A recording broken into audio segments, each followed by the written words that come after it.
Hi everyone. Today I'm going to talk about what an in utero transfusion is. So if you're new to my channel, hello, I'm Marnie. If you are new to my channel, I recommend watching at least the first video on our birth story. And hopefully you're here if you have recently been diagnosed with TAPS or have had TAPS or know someone who is being diagnosed with TAPS. So today I'm going to talk about in utero transfusions, what it is, and what it looked like in me. Obviously, hospitals around the world are going to do them differently, so I can only speak for what it looked like with us. I have to apologise in advance. We've got some construction on our street, so there may be times where it's really quite noisy with construction noise and trucks going past. I've tried to make it as quiet as I can in here. I also have 7 birds behind a door down the hall, so you might hear them from time to time also. Just a really short intro on myself. My name is Marnie. I'm first-time mum to identical twin girls. They are now 8 months and absolutely thriving. We had a really horrendous, horrific, complicated pregnancy. Welcome, and I hope you find my videos helpful in some way. That is my only aim. If this is the first video of mine that you're watching, when we got pregnant with twins, everything was going really well up until 22 weeks. We walked into our first maternal fetal medicine appointment and we were given the indication that the girls might have something called Twin Anemia Polycythemia Sequence, or TAPS. After that, we were put on something called expectant management, so just a wait and see approach. So everything was going great up until 28 weeks. We found out then that the donor, or anemic baby, had heart changes. Her heart had become enlarged and she'd become quite severely anemic from what they could see in the ultrasound. And my recipient, or polycythemic baby, she was showing further liver changes. So she had something called a starry sky liver, and it was becoming worse. They could see it more visibly on the scan. So basically the TAPS had progressed from stage 1-2 to stage 3, where they decided that we needed to do something to either treat the girls or bring them out so that they could treat them after birth. We were sent to another hospital, so we were sent up to the Mater in Brisbane a couple of days later to have a scan and discuss the treatment options with those doctors. And the reason for that is, even though my home hospital has a maternal fetal medicine specialists and section, they actually don't do treatment for twins there. So they prefer to send you off to another hospital, which is the Mater, which thankfully are Australia-wide leaders in fetal therapies and also this particular condition in TAPS. So we went for a second scan in week 28 with the Mater.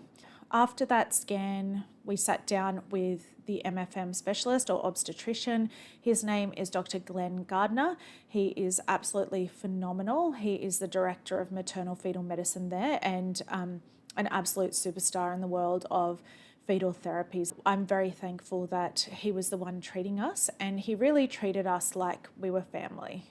We felt very well cared for, and his bedside manner, or his way of explaining things, was really quite sensitive, which we were also quite thankful for.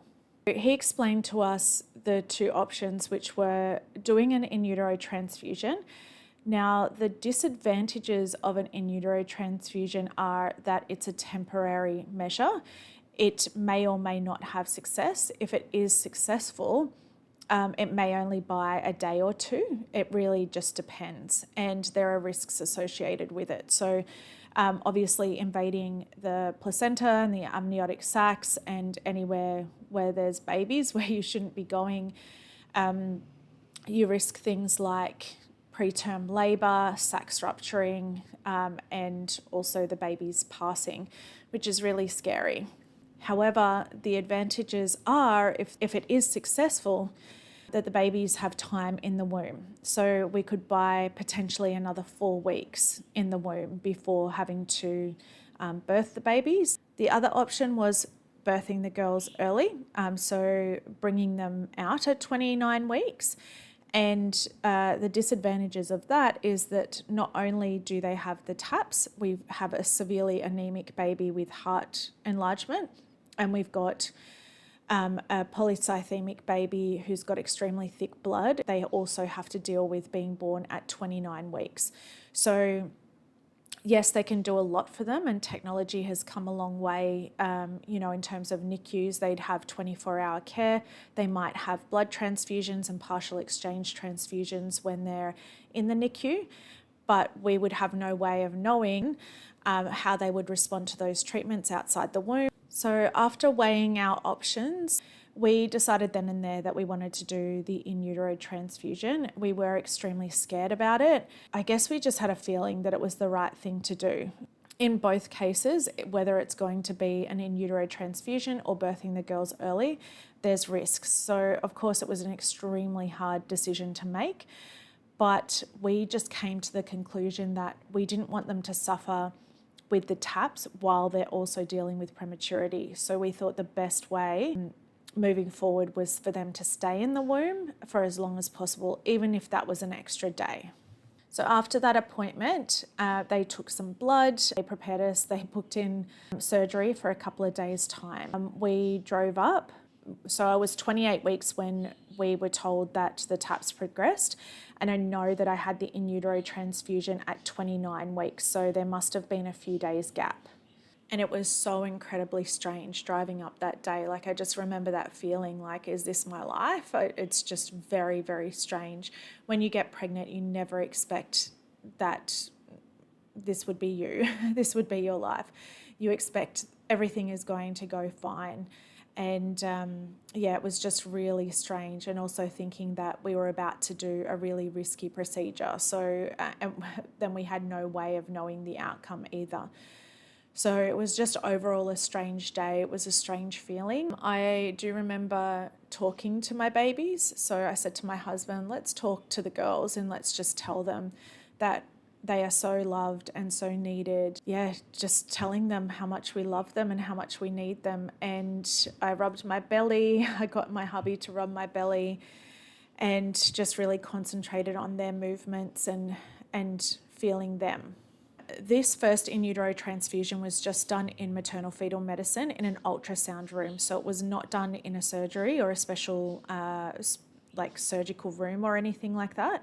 I was sat in just a normal ultrasound chair or table, and my husband was actually in the room with me, and they prepared a sterile area. So everyone had, they all scrubbed up. There were several doctors and people observing in the room. So from memory, I had Glenn Gardner, I had another doctor there, midwife, and there was a student midwife as well. We also had someone from the blood bank. So I believe MARTA have an internal blood bank. So they delivered donor blood to administer to our anemic baby. So they actually tested my blood prior. I already knew I'm a negative blood type, which makes all this even more mind-blowing. And they didn't know what blood type my babies were. So what they do is they match the blood to me because I'm a negative blood type. So they provided O negative type blood to give to Poppy, who was the anemic baby. I was given several drugs. So I was given nifedipine, which stops contractions in the uterus. I was given some Panadine Fort, and I also had an antibiotic drip for just the procedure. So they started it at the beginning and it was taken out as soon as it was done. So after they prepared me and they were all prepared, they got straight into it. So the way this was done is the doctor, the main doctor doing the procedure, which was Glenn, he had an ultrasound in his hand. He then administered some local anaesthetic so that I could presumably not feel the needles going into my belly. And then he passed a needle into my belly, into my placenta and uterus, and into the umbilical cord of the anemic baby, Poppy. And the first thing that they did was draw out a tiny, tiny 1 ml sample to test to see how anemic she was. The reason that they do this is because they have, an equation for how much blood needs to go to that baby based on the estimated fetal weight and how anemic the baby is. So they tested that 1 ml sample, and he just looked at me when the results came back from the blood bank, who, by the way, were right in the room.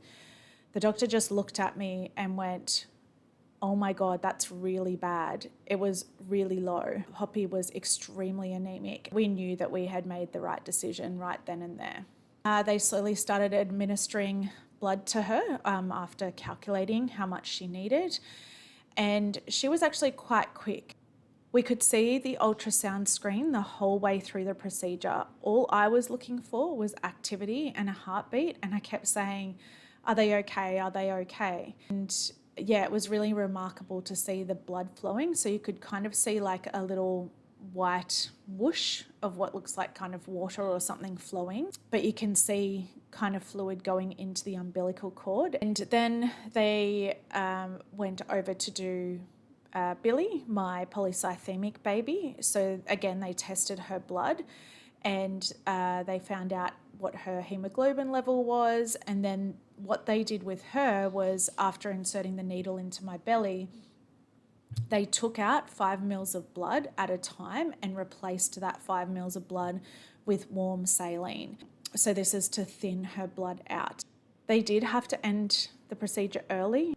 Her blood kept clotting. So every time they'd pull it out of the needle, they weren't able to pull any more out and it'd keep clotting, and they had to take out the needle and reinsert the needle.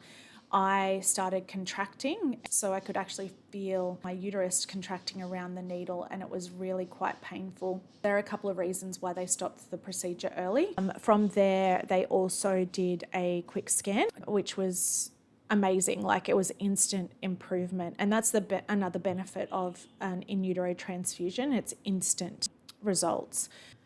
And then after that, I was sent up to the ward and I was kept overnight just for observation. So in the morning, I went for another scan just to check that the procedure had been successful, and it was. The results were amazing. So it was like they didn't have taps at all, which was just remarkable, and it was just such a relief.